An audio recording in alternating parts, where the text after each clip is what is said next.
আসসালামু আলাইকুম বন্ধুরা। কোঠা প্রথা নিপাত যাক, এই স্লোগানে সারা দেশে আন্দোলনের ঝড় বয়ে যাচ্ছে।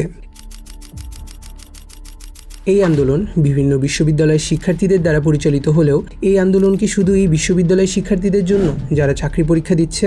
না, বিষয়টা দেশের প্রত্যেকটা স্টুডেন্টের যে এক্সপেক্ট করে যে সে একটা ফেয়ার চান্স পাবে বাংলাদেশের সবচেয়ে বড় চাকরি পরীক্ষা বিসিএসে। এই আন্দোলন দেশের সকল শিক্ষার্থীর যারা ভাবে পরিশ্রম করলে সে একটা ভালো ভবিষ্যৎ পাবে। আমরা সবাই জানি যে আমাদের দেশের শিক্ষার্থীদের উপরে কতটা প্রেশার কাজ করে, because the competition is very tough. এমনিতেই দেশে ভালো চাকরির অনেক কমতি, এরপরে ভালো চাকরিতে সিটের পরিমাণ আরও কম।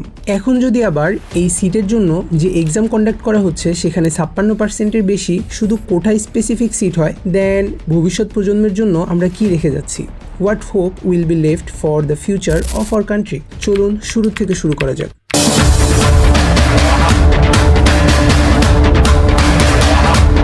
2018 সাল ঢাকা বিশ্ববিদ্যালয়ের একদল মেধাবী শিক্ষার্থীদের দ্বারা শুরু হয় এই যাত্রা।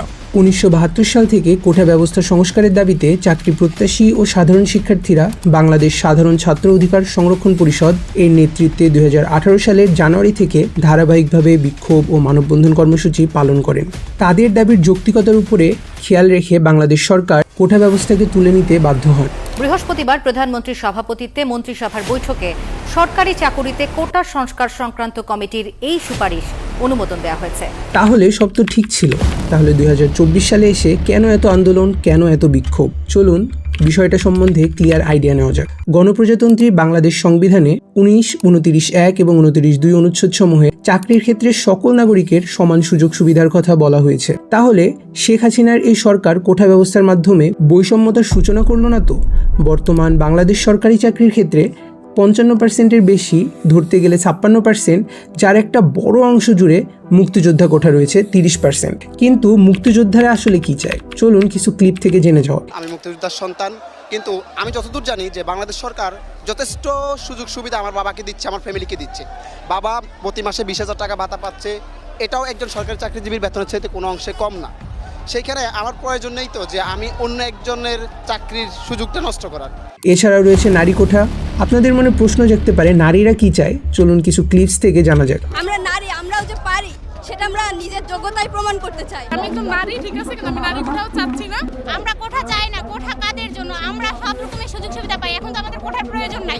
এছাড়াও ক্ষুদ্র নৃগোষ্ঠী কোঠা তো আছেই। কোঠা আন্দোলনের সমন্বয়ক নাহিদ ইসলাম, তার বক্তব্যে শোনা যায় আজকে তারা শাহবাগ থেকে কারওয়ান বাজার পর্যন্ত গিয়েছে। অবস্থা ভালো থাকলে তারা কালকে ফার্মগেটকে অতিক্রম করবে।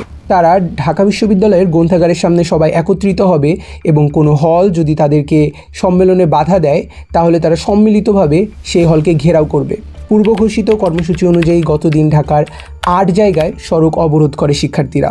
কেন্দ্রীয়ভাবে শাহবাগ মোড় অবরোধ করা হয়। এভাবে শিক্ষার্থীরা ইন্টারকন্টিনেন্টাল হোটেল মোড় দখল করে এবং কারওয়ান বাজার পর্যন্ত চলে যায়। Science lab, new market, Chankharpul ও আগারগাঁওয়ে সড়ক অবরোধ করে শিক্ষার্থীরা। তাদের স্লোগানে ভেসে যায় ঢাকার রাজপথ।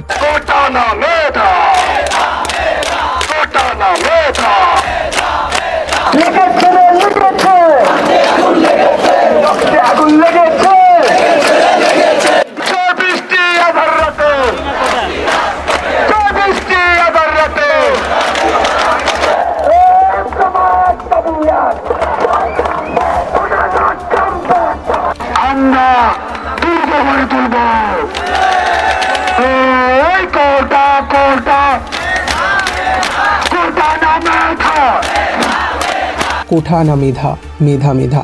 71-এর হাতিয়ার গর্জে উঠুক আরেকবার। স্বাধীনতার চেতনা কোঠা সরে যায় না। কোঠা হাটাও, জাতির মেরুদণ্ড বাঁচাও।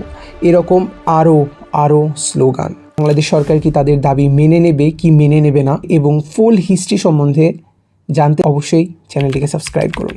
Thank you.